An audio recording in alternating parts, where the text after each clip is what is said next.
안녕하십니까. 환경기능사를 강의하는 전화택입니다. 이번 시간에는 지난 시간에 이어서 계속해서 30번부터 문제를 풀도록 하겠습니다. 30번. A 폐수를 활성탄을 이용해서 흡착법으로 처리하고자 한다. 폐수 내의 오염물질의 농도를 30mg/L에서 10mg/L로 줄이는 데 필요한 활성탄의 양은, 이렇게 문제가 나왔어요. 그러면 여러분들이 지금 흡착법을 이용을 하거든요. 그러면 흡착조라는 게 있어요. 흡착조라는 것은 활성탄이라는 흡착제를 넣는 거죠. 그래서 활성탄의 주입 농도를 M이라고 놓습니다. 그러면 흡착조로 지금 얼마의 양이 들어가느냐 하면 30mg/L가 들어가요. 이 값을 CI라고 표현합니다. 그래서 흡착조에서 제거되고 통과된 양이 얼마냐면 10mg/L예요. 그래서 C0가 10mg/L가 있습니다. 그래서 우리가 사용하는 식에 보면 지금 여러분들 이 식을 프로인드 D의 등온흡착식이라고 하거든요. 따라서 X라는 값이 뭐냐면 CI-C0, 다시 말해서 제거된 농도입니다. 그래서 CI-C0로 나타낼 수 있고, 그리고 C라는 게 C0입니다. 그래서 여기서 C0가 되는 거거든요. 자, 그러면 우리가 지금 값을 표현을 하게 되면 CI라는 값이 지금 얼마? CI라는 값이 30, C0라는 값이 10, 그리고 M은 모르죠? K가 0.5, 그리고 여러분들 여기서 N이 들어가 있죠. N은 1. 그리고 C0라는 값은 얼마가 되는 거예요? 동일하게 10이 들어가는 거죠. 그래서 여러분들 계산을 하시게 되면 4.0mg/L라는 값이 나오게 됩니다.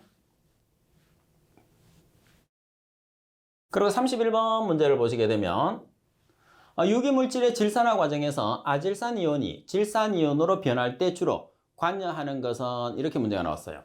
그래서 전체적인 설명을 제가 한번 드리겠습니다. 여러분들 질산화 과정이라고 하면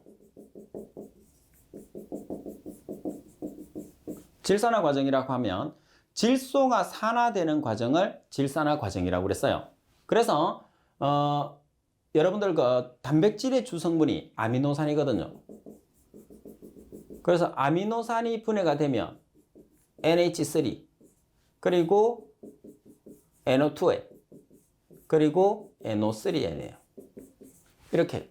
그래서 실제로 보면 NH3에서부터 산소가 첨가되는 것을 우리가 질산화라고 그러거든요. 그러면 여기에서 지금 NH3N이 NO2N이 되는 것을 제1단계라고 그래요.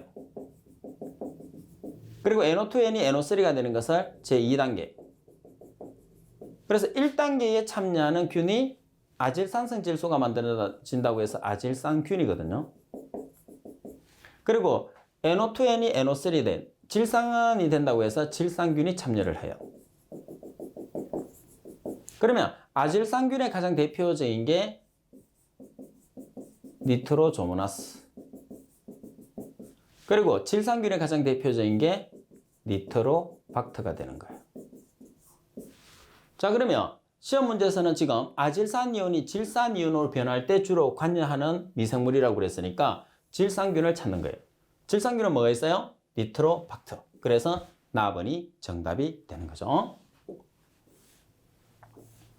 자, 그리고 32번 문제를 보시면 염산 HCl이 0.01몰/L의 pH는, 자, 이 문제가 상당히 자주 출제되니까 꼭 기억을 해야 됩니다.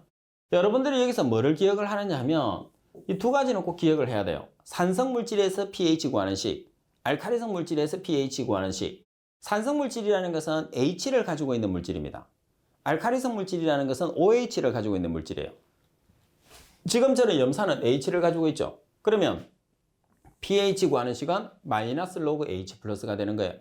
그리고 H가 한 개니까 실제로 이 농도가 H의 농도가 되는 거죠. 그래서 이 값을 여기다 그대로 집어넣어서 계산기를 사용하시면 됩니다. 그래서 마이너스 로그는 계산기에 있어요. 그래서 마이너스 로그 해서 0.001을 취해서 넣으면 얼마가 되느냐면 3이라는 값이 나오죠. 그래서 아주 간단한 문제이기 때문에 이런 문제들은 우리가 꼭 기억을 해두는 게 좋습니다. 자, 그리고 알칼리성 물질이 나오면 pH는 14 플러스 로그 OH-예요. 그래서 알칼리성 물질에서 OH의 농도를 계산해서 여기다 넣으시면 되겠죠. 다음에 나오면 계속해서 설명을 해드리겠습니다. 그리고 33번 문제를 보시게 되면 상수도 교육 시에 여과에 관한 설명으로 옳지 않은 것은, 여과라는 것은 오염 물질을 제거하기 위해서 천천히 여과시키는 것은 완속 여과, 급하게 여과를 시키는 것은 급속 여과가 있어요. 그래서 쉽게 생각하면 모래청을 여과를 시켜주는 방법이라고 생각하시면 됩니다. 가번에 완속 여과를 채용할 경우에 색도, 철, 망간도 어느 정도 제거가 된다. 나번 완속 여과는 생물막에 의한 세균, 탁질 제거와 생화학적 산화 반응에 의해서 다양한 수질인자에 대응할 수 있다. 다번에 급속 여과의 여과 속도는 70에서 90m/d를 표준으로 하고 침전은 필수적이나 약품 사용은 필요하지 않다고 그랬어요. 자, 여기서 급속 여과는 일반적으로 120에서 150m/d예요. 그래서 완속 여과에 비해서 30배 정도 큰 값이라고 생각하시면 됩니다. 자, 반면에 표준 여과 및 200에서 300m/d의 고속 여과도 사용을 할 수가 있어요. 그래서 급속 여과에 해당하는 여과 속도가 잘못됐습니다. 그리고 라번에 급속 여과는 탁도 유발 물질의 제거 효과는 좋으나 세균은 안심할 정도로의 제거는 어려운 편이라고 그랬어요. 그래서 답은이 정답이 되는 거죠. 그리고 34번에 보시게 되면 다음 중에서 회분식 배양 조건에서 시간에 따른 박테리아의 성장 곡선을 순서대로 바르게 나열된 것을 찾으시오 그랬어요. 자, 그럼 가장 먼저 미생물과 먹이의 우리가 탐색 과정이 나옵니다. 그 탐색 과정이 뭐냐면 유독입니다. 자, 그래서 유독이가 끝나고 나면 내가 지금 미생물인데 내가 먹이를 충분히 먹을 수 있게끔 아주 좋은 조건이 됐다. 그러면은 미친 듯이 먹는 거예요. 미친 듯이 먹는다는 게 기하급수적이라는 말을 쓰거든요. 그래서 기하급수적은 여기서 대수 또는 로그 성장기라는 말을 쓰는 거예요. 그러면 먹이를 너무 많이 먹었어요. 그럼 미생물이 먹이보다 많은 상태가 되겠죠. 그럼 먹이가 줄어들었으니까 미생물이 이제 죽은 미생물이 등장하는 사태가 나타나는 거죠. 그래서 성장이 정지되고 그리고 3일 상태가 일어나는, 그래서 라번이 정답이 됩니다. 자, 그리고 35번 문제를 보시게 되면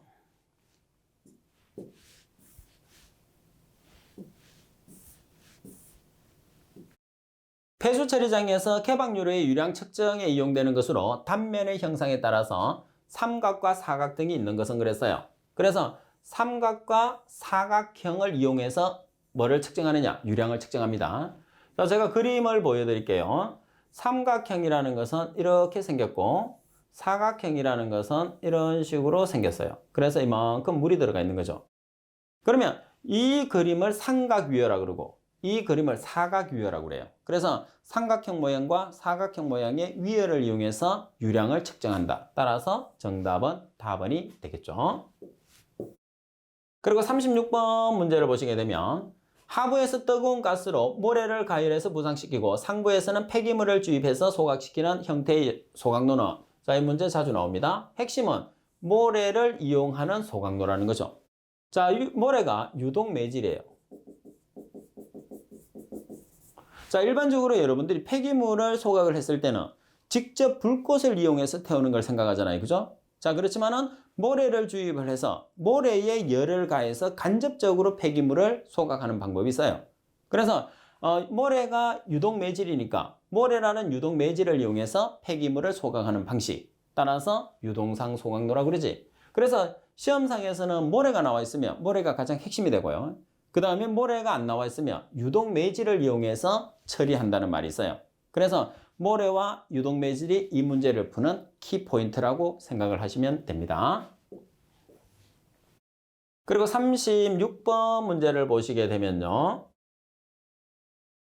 폐기물의 파쇄 전후의 입자 크기와 입자 크기 분포를 이해하는 것은 폐기물 특성을 파악하는 데 매우 중요하다. 대표적으로 사용하는 특정 입경은 입자의 무게 기준으로 몇 %가 통과할 수 있는 채눈의 크기를 말하느냐. 63.2%가 정답이 됩니다. 정의를 나타내는 거니까 그대로 기억을 해주시면 돼요. 그래서 답은이 정답.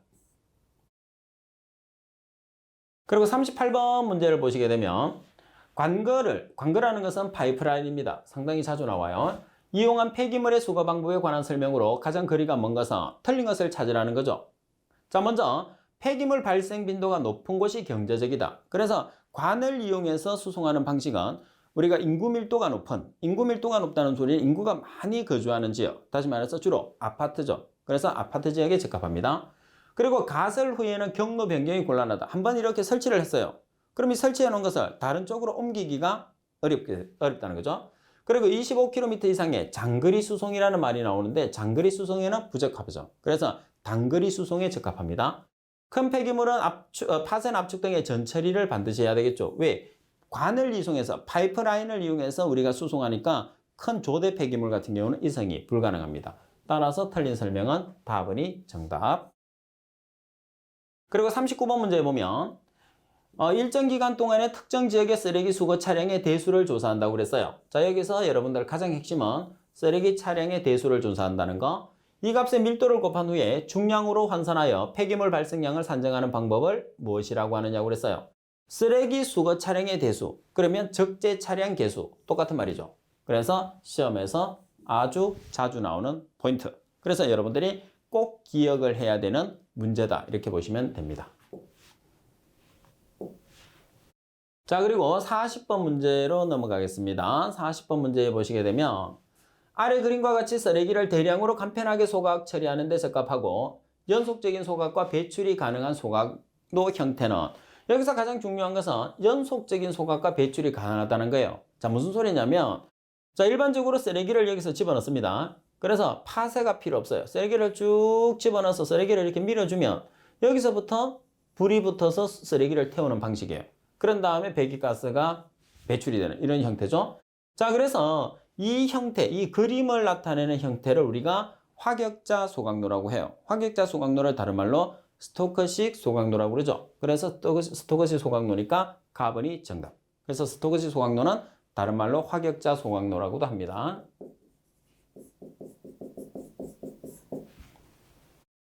자, 그리고 41번으로 들어가겠습니다. 41번 문제를 보시게 되면 다음 중에서 내륙 매립 공법의 종류가 아닌 것은 여러분들 공법의 종류 아주 중요하죠. 매립의 종류예요. 그러면 매립의 종류는 두 가지가 있습니다. 해안 매립이 있고 내륙 매립이 있어요. 자, 먼저 내륙 매립에서 셀공법이라는 것은 여러분들 매립장이 이렇게 있어요. 그러면 여러분들 자, 지금 검은색으로 표시하는 게 복토입니다. 구획을 정하는 거죠. 이렇게 복토를 하는데 이런 식으로 구획을 정해서 하는 거예요. 이렇게 하면 장점이 뭐냐면 예를 들어서 침출수가 발생했다 그러면 침출수가 여기에만 존재하는 거죠. 그리고 가스가 발생해서 폭발이 일어났다고 그래도 이 한 구획에서만 폭발이 일어나는 거예요. 그래서 가장 많이 사용하는 방법이 셀공법입니다. 자, 보면은 압축 매립 공법이라는 것은 뭐를 압축 매립 공법이라고 하느냐면 자, 매립장이 있어요. 여기에 여러분들 미리 쓰레기를 더미를 만들어요. 더미를 만들어서 압축을 시킵니다. 그런 다음에 여러분들 더미를 만든 다음에 그 더미를 그대로 매립장에 가서 이런 식으로 집어넣는 거예요. 그리고 복토를 합니다. 복토를 하고 그리고 다시 더미를 만드는 것을 다시 이런 식으로 매립을 하는 거죠. 그리고 복토를 하고 이게 압축 매립 공법이에요. 자, 그리고 도량형 공법이라는 것은 여러분들이 쉽게 생각하면 도량을 파는 거죠. 이렇게 여기에 도량을 팠어요. 그러면 쓰레기를 여러분들이 매립을 합니다. 그럼 복토를 해야 되겠죠. 그러면 여기 옆에 도량을 파면서 다시 여기서 도량을 파면서 여기 있는 흙을 복토를 해주는 거예요. 그 다음에 쓰레기 매립하고 옆에 도량을 파면서 복토를 하고 이런 방식을 도량식이라고 그러죠. 그 다음에 샌드위치 공법이라는 것은 여러분들 자, 이런 식으로 쓰레기를 집어넣었어요. 반면에 검은색을 제가 복토를 합니다. 복토를 하고 다시 쓰레기를 넣습니다. 쓰레기를 넣고 복토를 하고. 그래서 말 그대로 여러분들 샌드위치 만들 것처럼 빵을 넣고 여러분들 먹는 야채나 고기 종류 넣고 다시 빵을 넣고 이걸 샌드위치 공법이라고 그래요. 자, 따라서 내립 공법은 네 가지가 있고 반면에 해안 매립 공법이라는 것은 바다에서 매립하는 공법인데 순차 투입 공법. 순차 투입 공법이라는 것은 육지에서 바다 쪽으로 순차적으로 쓰레기를 매립해가는 방식. 반면에 박청 뿌림 공법이 시험에서 많이 나오는데 박청 뿌림 공법이라는 것은 바지선이 있어요. 바지선. 자, 이런 바지선이 있습니다. 밑면을 개방할 수 있는 바지선에 쓰레기를 가득 싣고 나가요. 그런 다음에 매립하는 중간에 가서 밑면을 개방을 해서 쓰레기를 투하를 시킵니다. 그런 다음에 매립하는 방법이 되겠죠. 자, 따라서 내륙 매립 공법에 해당하지 않는 것은 박청 뿌림 공법이 정답이에요. 반드시 여러분들이 구별을 해야 되고 이런 문제는 틀려서는 절대로 안 되는 문제입니다. 그리고 42번 문제를 보시게 되면 침출수를 혐기성 여상으로 처리하고자 한다.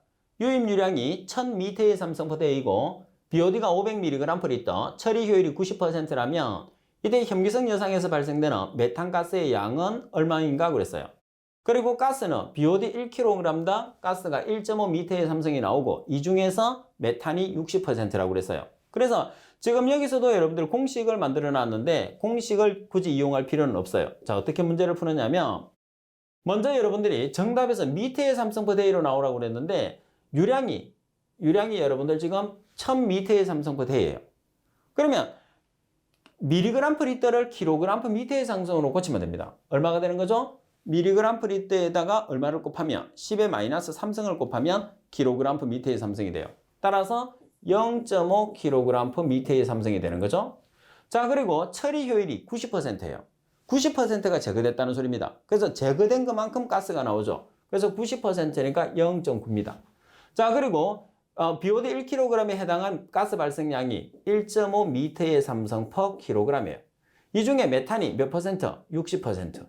그래서 1000 곱하기 0.5 곱하기 0.9 곱하기 1.5 곱하기 0.6 이거 다 곱하면 돼요. 그러면은 가스 중에서 메탄가스가 발생되는 양이 나온다는 소리입니다. 그래서 공식을 이용하게 되면 여러분들 어려울 수도 있어요. 그런데 제가 지금 설명했던 이 부분 다시 여기서 여러분들이 단위만 BOD의 농도만 mg/L을 kg/m의 삼성으로 환산을 해주시면 돼요.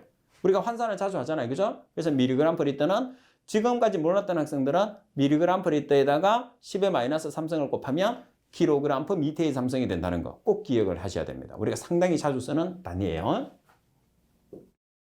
자, 그리고 43번 문제를 보시게 되면 소각로를 설계할 때 가장 기본이 되는 폐기물 발열량인 고위 발열량과 저위 발열량의 관계로 옳은 것은 자, 여러분들 고위 발열량이라는 것은 가장 큰 값이에요. 그죠?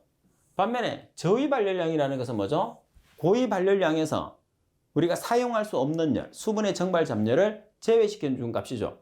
그래서 고위 발열량이라는 것은 HHV라는 것은 여러분들 저위 발열량을 나타내 볼까요? 자, 저위 발열량을 나타내겠습니다. 자, 저위 발열량이라는 LHV는 고위 발열량 HHV에서 수분의 정발 잡열을 빼주시면 돼요. 자, 이렇게 되죠. 이 식을 찾는 거죠. 그러면 LHV라는 저위 발열량은 HHV-609H 플러스 W 비슷한 식이 있는 그러면 여기서 어떤 식이 있어요? 나번이 정답이죠. 자, 그럼 왜 여기서 6을 쓰고 여기는 600을 썼느냐? 여기서는 H를 또는 수분 W를 퍼센트를 100으로 나눠서 대입한 값이에요. 반면에 여기서 6을 사용하게 되면 W라는 수분을 그대로 퍼센트를 대입한다는 뜻이죠.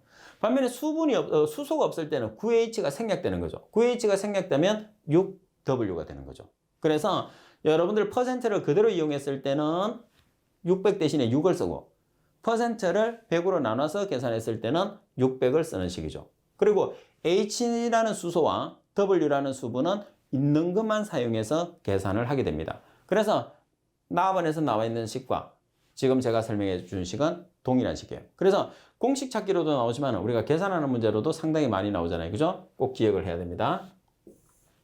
그리고 44번 문제를 보시게 되면 폐기물의 고체 연료의 구비 조건으로 옳지 않은 것은 고체 연료라는 것은 RDF예요. 자, 그러면 RDF라는 게 어떻게 만든 연료죠? 자, 우리가 도시 폐기물 중에서 소각이 가능한 가연성 폐기물을 모읍니다. 주로 어떤 게 있을까요? 종이나 과자봉지나 비닐 제품들. 그래서 아주 작게 파쇄를 한 다음에 제가 들고 있는 펜의 크기로 압축을 해요. 이렇게 해서 압축을 해서 만든 연료를 고형화 연료라고 그러거든요. 따라서 고형화 연료의 구비 조건은 가번에 열량이 높을 것. 연료니까 열량이 높아야 되겠죠. 그리고 나번에 함수율이 높을 것. 함수율이라는 것은 수분이 많이 함유되어 있다는 소리예요. 수분이 많이 함유되어 있으면 잘 안 타죠. 그래서 연료로서 가치가 떨어집니다. 따라서 바로 정답이 됐네요. 그리고 대교임이 적을 것. 그리고 성분 배합률이 균일할 것. 따라서 44번도 시험에서는 상당히 자주 출제되는 문제가 됩니다. 꼭 기억하세요. 그리고 45번 문제를 보시게 되면 파쇄하였거나 파쇄하지 않은 폐기물로부터 철분을 회수하기 위해서 가장 많이 사용되는 폐기물의 선별 방법은 선별 방법이라는 것은 분류하는 방법이에요. 자, 여기서 분류하는 방법인데 어떤 물질을 분류를 하느냐? 철을 분류한다고 그랬어요. 그러면 철 성분을 분류해서는 철이라는 것은 자석에 달라붙죠. 그러면 어떤 방법을 이용하면 될까요? 자석으로 선별을 하시면 돼요. 따라서 정답은 다번이 정답이 되는 거죠. 자, 그리고 46번 문제를 보시게 되면 어느 설러지 건조상의 길이가 40m이고 폭이 25m이다. 여기에 30cm의 깊이로 설러지를 주입할 때 전체 건조 기간 중에서 설러지의 부피가 70%가 감소되었다면 건조된 설러지의 부피는 몇 미터의 삼성이 되겠느냐고 그랬어요. 그래서 건조된 설러지의 부피를 여러분들이 계산을 했을 때 먼저 미터의 삼성을 부피라고 그러죠. 그럼 미터의 삼성을 보겠습니다. 자, 미터의 삼성이 나올 수 있는 것은 40m, 그리고 25m, 그리고 30cm는 0.3m가 되겠죠. 이 세 개를 곱하면, 세 개를 곱하게 되면 단위가 뭐가 되는 거죠? 미터의 삼성이 됐어요. 부피가 됐습니다. 자, 그런데 여기서 여러분들 70%가 감소됐다고 그랬어요. 그러면 건조되니까 70%가 감소됐다는 소리는 몇 퍼센트로 바뀌었다는 소리요? 30%가 됐다는 소리죠, 부피가. 그래서 30%가 됐다는 소리는 70%가 감소됐다는 소리는 부피가 30%로 변화됐다는 소리예요. 그래서 여기다 얼마 곱하면 되죠? 0.3을 곱하면 되죠. 그럼 바로 정답이 나오죠. 그래서 식을 보면 이렇게 복잡하게 보이지만은 우리가 이론상으로 내용을 정리하게 되면 간단하게 식을 이용하지 않고도 풀 수 있는 문제가 아주 많다는 거예요. 그래서 계산하는 문제를 어느 정도는 풀어줘야 된다는 거죠. 그리고 43번에 보면 에탄1S 미터의 삼성의 완전 연소에 필요한 이론 공기량은 여기서는 여러분들 에탄가스가 어떤 분자식을 갖는지를 알고 있어야 되겠죠. 에탄은 C가 2개고 H가 6개예요. 그러면 완전 연소라고 그랬으니까 완전 연소식을 만들겠습니다. 산소하고 결합을 해서 CO2와 H2O가 나오는 거예요. 그래서 완전 연소라는 것은 유기물이 호기성 분해하고 같은 뜻입니다. 따라서 계수를 한번 완성을 해보겠습니다. 화살표 왼쪽 오른쪽과 계수가 똑같아야 되니까 왼쪽에 C가 2개 있으니까 오른쪽에도 2개, H가 6개 있으니까 오른쪽에 H2는 2분의 6이 되겠죠. 3. 그런 다음에 산소는 오른쪽에 있는 산소를 왼쪽으로 맞추는 거예요. 그럼 산소가 4개, 3개, 7개죠. 그럼 2분의 7은 3.5개가 되는 거예요. 따라서 이론 공기량을 계산하기 위해서는 이론 산소량을 계산을 한 다음에 공기 중에 차지하는 산소의 최적비 0.21로 나눠주면 이론 산소량이 이론 공기량으로 전환이 돼요. 따라서 먼저 이론 공기량을 계산하겠습니다. 여러분들 이론 공기량이라는 것은 지금 여기서 최적 미터의 삼성으로 단위가 나와 있어요. 그런 다음에 공기량도 여러분들 미터의 삼성으로 계산하라고 그러잖아요. 이렇게 최적으로 여러분들이 문제를 풀었을 때는 여기 보시면 최적비라는 것은 계수비하고 똑같아요. 그래서 이론 공기량을 계산하라 그러면 산소량이 산소의 개수거든요. 그래서 산소의 개수 나누기 0.21. 따라서 산소의 개수가 몇 개냐? 3개. 그래서 3.5 나누기 0.21을 해주시면 되는 거죠. 그래서 개수비로 계산했을 때는 분자분모에 22.4가 공통으로 들어가서 약분이 되기 때문에 산소량은 산소의 개수를 계산을 해서 거기에 0.21로 나눠주면 이론 공기량이라는 값이 바로 나온다는 그런 문제입니다. 그리고 48번 문제를 보시게 되면 연료를 연소시킬 때 실제 공급된 공기량을 A, 이론 공기량을 A0라고 했을 때 과잉 공기율을 옳게 설명한 것은, 자, 여러분들 과잉 공기율이라는 것은 N-1을 우리가 과잉 공기율이라고 하거든요. 그럼 N-1을 과잉 공기율이라고 그러는데 여기서 A라는 값이 뭐냐 하면 MA0예요. A가. 그래서 A가 MA0라고 그랬으니까 어디에서 여러분들이 값이 나오는 거죠? A라는 값이 MA0예요. 그럼 A0를 여러분들이 분자분모의 A0를 없애면 N-1이라는 값은 나오겠죠. 그래서 나번이 바로 정답이 됩니다. 그리고 49번 문제를 보시게 되면, 자, 49번은 MHT, 항상 시험에 나오는 아주 중요한 문제입니다. 179만 2,500톤 per year, year가 연입니다. 연. 쓰레기를 2,725명의 인부가 수거하고 있다면 수거인부의 수거 능력 MHT는 수거인부의 1일 작업 시간이 8시간, 1년 작업일수는 310일이라고 그랬어요. 자, 따라서 MHT를 계산을 하는데 MHT라는 것은 man hour 톤이라는 것을 꼭 기억을 해 주셔야 돼요. 그러면 여기서 man이라는 것은 작업 인부수, 그리고 아워라는 것은 시간당 작업, 우리가 하루 작업 시간, 그리고 톤이라는 것은 우리가 수거 실적, 쓰레기의 수거량이 됩니다. 자, 따라서 작업 인부 수가 지금 몇 명이죠? 2,725명이에요. 그 다음에 하루에 작업하는 시간은 8시간. 자, 여기까지 여러분들이 두시고, 그 다음에 쓰레기의 수거량을 보면 179만 2,500톤 per 연이에요. 그런데 연 단위로 나와 있고 작업 시간은 하루당으로 나와 있다면 1일로 나와 있어요. 그래서 여러분들 작업 시간을 연으로 바꿉니다. 그러면 310일. 그래서 1년은 311을 곱해서 계산하면 3.77이 나왔어요. 1년이 365일인데 왜 여기에서는 311을 주느냐? 수거 인부들도 휴가 일수가 있거든요. 그래서 휴가 일수를 빼고 계산을 주는 겁니다. 자, 따라서 MHT 계산하는 문제는 반드시 여러분들이 기억을 해 주셔야 돼요. 아주 중요한 식입니다. 그리고 50번 문제를 보시게 되면 폐기물을 파쇄하는 목적으로 적합하지 않은 것은 파쇄의 목적. 자, 갑은 분리 및 선별을 용이하게 한다. 나번에 메리프의 빠른 집안 침하를 유도한다. 여러분들 파쇄를 하게 되면 입자가 상당히 작죠. 입자가 작은 상태로 매립을 하게 되면 입자와 입자 사이에 거의 공간이 거의 없기 때문에 집안 침하가 거의 발생하지 않습니다. 따라서 잘못된 설명이에요. 그리고 부피를 감소시켜서 수송 효율을 증대시킨다. 라번의 비표면적이 넓어져서 소각을 용이하게 한다. 따라서 잘못 설명된 것은 나번입니다. 그리고 파쇄의 목적은 여러분들 시험에서 상당히 잘 나오죠. 특히 여기에서 꼭 기억을 해줘야 되는 것은 2번과 4번이에요. 그래서 겉보기 밀도의 증가, 비표면적의 증가라는 것 꼭 기억을 하시고 그 외에 입경의 분포와 그리고 균질화, 유가물질의 분리, 특정 성분의 분리. 그래서 유가물질이나 특정 성분의 분리라는 것은 파쇄를 하게 되면 우리가 여러 가지 성분들이 분리가 되겠죠. 그래서 우리가 필요한 성분들을 회수할 수 있다는 그런 뜻입니다. 그리고 입자가 작아지면 소각이 상당히 잘 되죠. 입자가 작으면 작을수록 잘 탄다는 소리예요.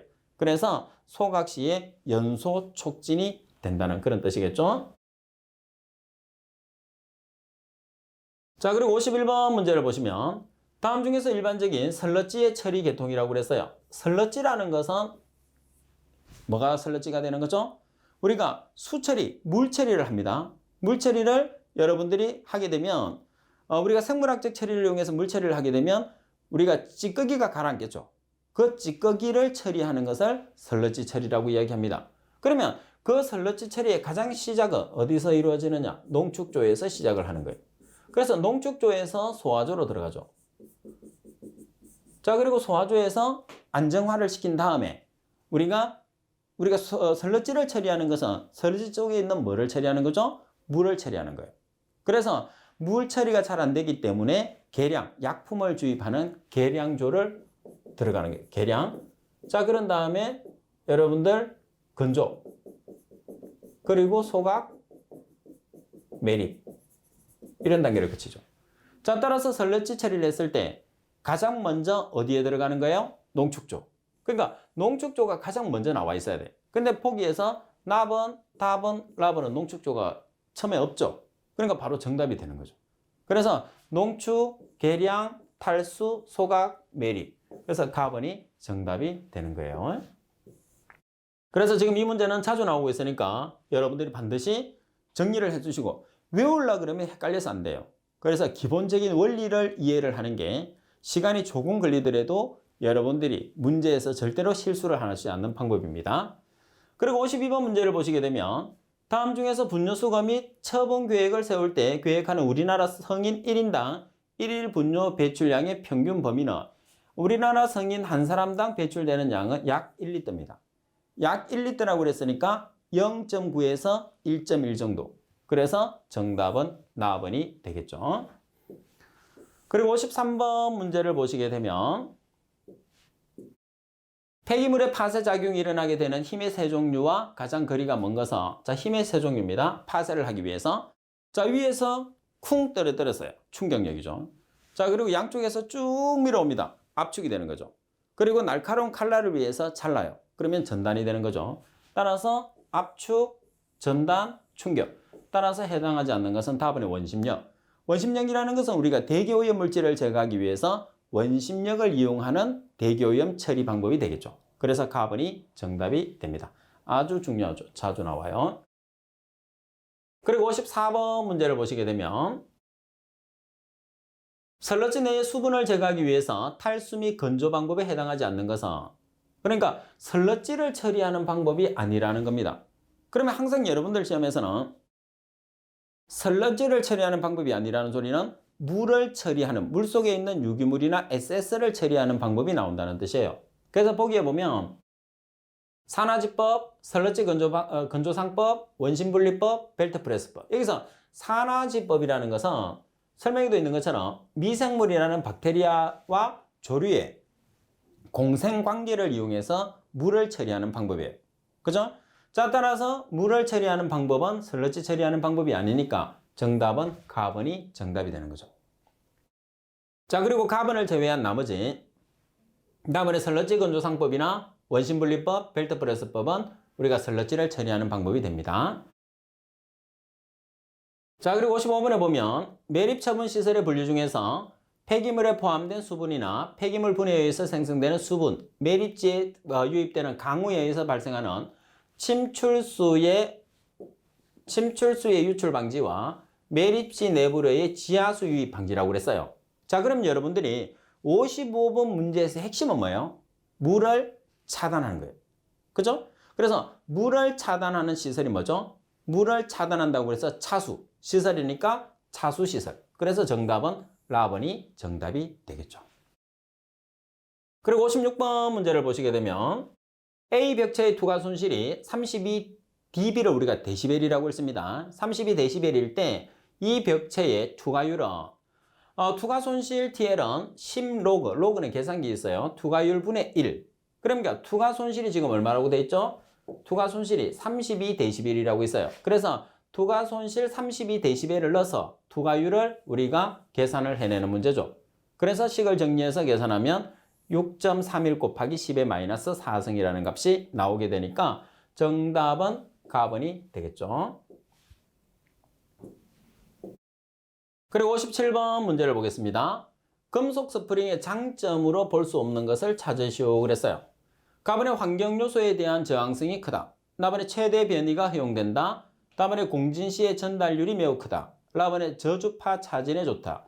자, 여기서 설명되고 있는 이 네 가지에 대한 설명은 금속 스프링에 대한 설명이 맞아요. 그런데 지금 우리가 문제에서 지금 요구하는 것은 장점이죠, 장점. 그럼 장점이 아닌 단점이 하나 들어가 있어요. 자, 어떤 게 단점이냐 하면 다번에 공진 시의 전달률이 매우 크다는 게 단점이에요. 그래서 정답은 답은이 되는 거죠. 그래서 일반적인 학생들은 장점에 대해서 묻더라도 우리가 금속 스프링에 대한 설명이 아닌 걸 찾는 거예요. 근데 아닌 게 없거든요. 그러니까 한 개를 답을 찍는 건데 장점인지 단점인지를 여러분들이 정확하게 구별해야 되는 그런 문제라고 보시면 돼요. 그리고 58번 문제를 보시게 되면 인체 기회 구조 중에서 고막의 진동을 쉽게 할 수 있도록 외위와 중위의 기압을 조정하는 기관을 찾으라고 그랬어요. 그러면 외위와 중위의 기압을 조정하는 기관은 유스타키오관입니다. 그래서 유스타키오관이 되니까 라번이 정답. 58번도 자주 나오는 문제예요. 그리고 59번 문제를 보시게 되면 음양 출력이 100W를 우리가 와트라고 그럽니다. 100W인 점오원이 반자유 공간이 있을 때 10m 떨어진 지점에 음의 세기는 와트 퍼 제곱미터로 얼마인가 이렇게 나와 있어요. 그러면 음의 세기라는 것은 S분의 W인데 여기서 S라는 것은 2파이 R의 제곱이에요. R이라는 것은 여러분들 거리가 됩니다. 그래서 거리가 지금 얼마가 되느냐면 10m라고 그랬으니까 이 값이 R이 되는 거예요. 그리고 W라는 것은 와트의 값이니까 100W가 W가 되거든요. 그래서 W 자리에 100W를 대입하시고 그리고 2파이 곱하기 R 자리에 10m의 제곱. 그래서 계산하면 0.16 와트 퍼 제곱미터라는 값으로 값이 나오게 되네요. 그죠? 그리고 60번 문제를 보겠습니다. 자, 60번 문제를 보시게 되면요. 보기는 소음의 표현이다. 갈로 안에 알맞은 것은 1갈로는 1000Hg를 우리가 헤럴츠라고 했습니다. 1헤럴츠, 순음의 음세기 레벨 40dB의 음 크기를 말한다고 그랬어요. 따라서 갈로 안에 알맞은 것은 우리가 손을 의미합니다. 그래서 답번이 정답이 됩니다.